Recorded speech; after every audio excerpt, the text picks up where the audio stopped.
Hey yo! Aujourd'hui c'est une vidéo qui va me servir de transition encore une fois, mais qui est quand même plutôt intéressante puisque je pense que je suis celui qui va le plus me rapprocher de la vérité. Comme vous l'avez vu dans le titre, on va parler de deux légendes totalement différentes dans cette vidéo, Rayleigh et Dragon, et je vais estimer leurs primes. Je vais commencer par Rayleigh et finir par Dragon pour faire un ordre logique au niveau des primes. Allez, on y va!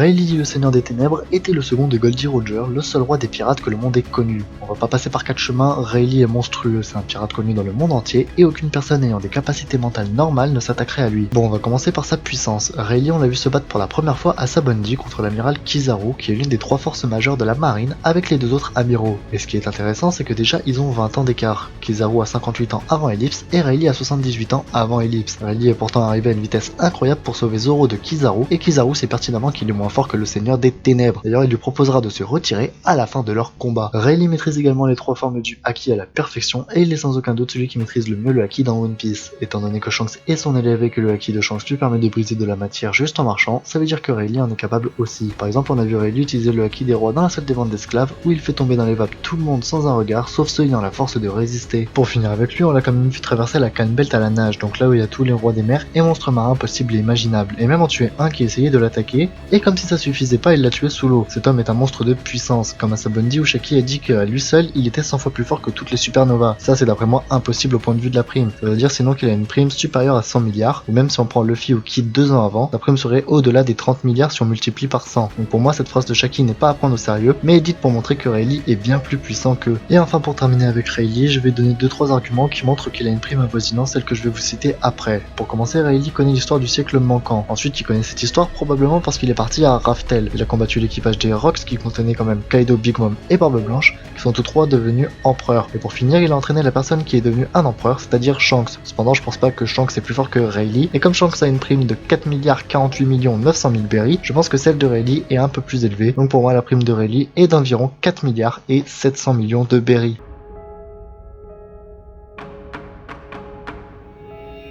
Dragon le Révolutionnaire est le chef de l'armée révolutionnaire qui vise à faire tomber le gouvernement mondial. Bon, pour ce personnage, c'est différent, on ne sait absolument rien de sa puissance et tout ce que nous savons c'est que c'est l'homme le plus recherché du monde. On sait également que Sabo est son second et a une prime de 602 millions de berries. Ce qu'on sait par rapport à lui, c'est qu'à chaque fois qu'il fait son apparition, il se passe un truc météorologique. À Lockdown par exemple, c'était une tempête quand il est parti sauver Luffy. À part ça, on sait que ses commandants sont très forts, puisqu'à part Sabo, il a aussi Ivankov par exemple qui est très fort, ou forte, je sais pas trop. Et pour finir, Barbe Noire a détruit son QG à Baltigo et quand on l'a revu au royaume de Quai des Traves, il n'était pas blessé ni avec un physique qui aurait changé, d'ailleurs comme tous ses commandants. Donc, est-ce qu'il aurait fui? On ne sait pas. Et ce qui va me permettre d'avoir plus d'exactitude sur sa prime, c'est qu'il est l'homme le plus recherché au monde, donc l'homme le plus dangereux pour le gouvernement, donc l'homme avec la plus grosse prime actuelle au monde. Donc pour moi, Dragon a une prime supérieure à celle de Barbe Blanche, mais inférieure à Roger. C'est pourquoi selon moi, la prime de Dragon s'élève environ à 5 milliards et 300 millions de berries. Voilà, j'espère que cette vidéo vous aura plu. Si c'est le cas, n'hésite pas à lâcher ton meilleur Dragon like et à rejoindre la Z-Team. Sayonara!